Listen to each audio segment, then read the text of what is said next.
It's rolled out to the size that I want. I went ahead and picked up these cookie cutters, I want to say from Michael's last year. And I'm just gonna go ahead and show you guys the 4 designs that I'm going to be using. And they do slip out of the cookie cutter very easily. And they do come out a little bit messed up. Just use your fingers to smooth out the edges. This clay is very easy to work with. I did not have no trouble at all with it. And here you can use any size of cookie cutters that you may have on hand. Okay, so now that I'm done, I'm going to go ahead and press these down because you can see I left them a little bit up for when I pull them out of the cutter. And I want these to be flattened out. So now I'm going to set them out on top of my car hood so they can dry. And now here I wanted to use some Tombstones, so I am using the silicone mold to see how well it would work with this clay.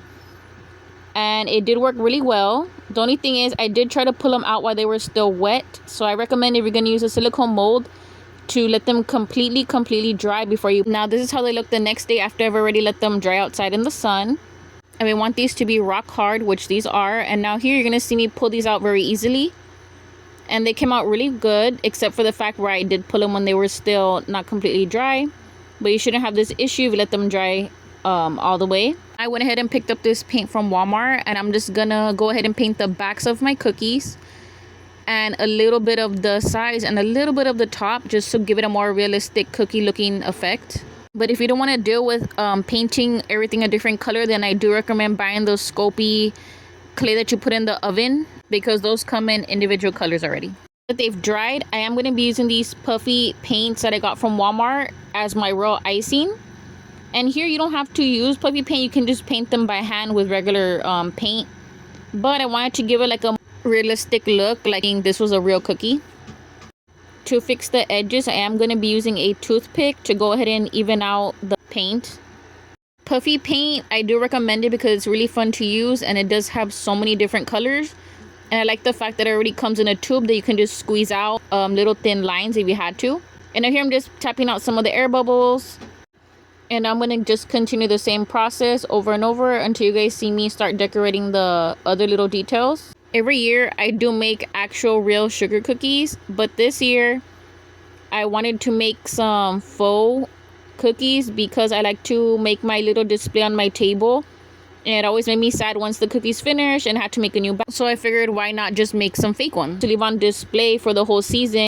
Now I'm going to show you guys how I made the Frankenstein. So first I did do the outline of white for the face, then I went on the top with black, and I got a little toothpick to even out my edges. And then I used the toothpick to also blend out the black and the white, so it could look like an actual hairline and not 2 separate pieces.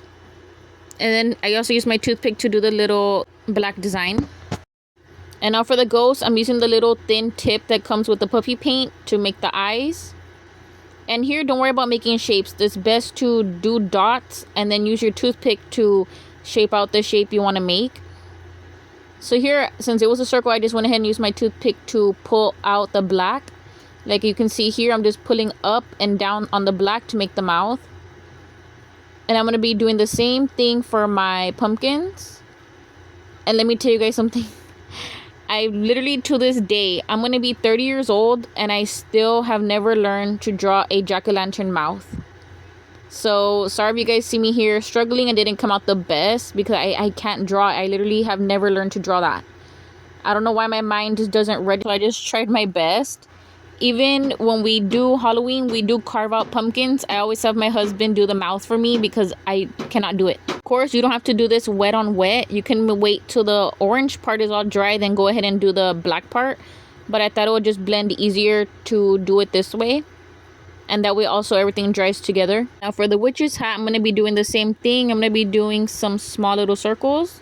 And I'm going to be using my black for the tombstones. And I'm not worrying about the RIP yet, because you will see a little bit more ahead of the video how I trace over that. And now the reason I had done white puffy paint instead of green is because my store was all out. So I went ahead and just used some green I had on hand to paint over the white to do my Frankenstein and my green witch's hat. And I'm going to do the same for the rest and go ahead and let them dry. Now for the last details for my witch's hat, I'm going to be lightly using the same black puffy paint, but I'm going to be using a toothpick to do all my little pupils on the hats. And I'm going to be doing the same thing for my bats. I'm using the green paint that I had with a toothpick to make the little eyes. And I'm just going to continue the same process for all my little bats. And now for the tombstones, I'm using my same toothpick with the green paint to trace the letters. And now I'm going to be doing my Frankenstein eyes using the same puffy paint and my toothpick as well. I think these are going to look so cool at night once they glow. Now I'm all done and this is how they all look. Let me know which one of these cookies was your freaking favorite. I can't decide. I feel like I like them all. And now here I'm just going to show you guys different ways you can put them for display.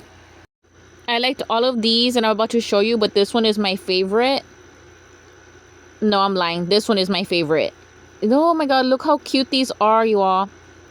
And the best part about this, these are literally never gonna get rotten, get moldy, or get ruined because they're literally fake cookies that we can continue to bring out every year. And we can display them in any type of thing we want and give them as gifts in these cute type of little containers. I do have so many other Halloween video DIYs posted on my channel. I'll leave the link down below, or I'll leave the link at the end of the screen, so you can just go ahead and click on it and it takes you to my playlist. And like always, thank you all for watching, and don't forget to subscribe and click the little bell to get notified every single time I post a new video.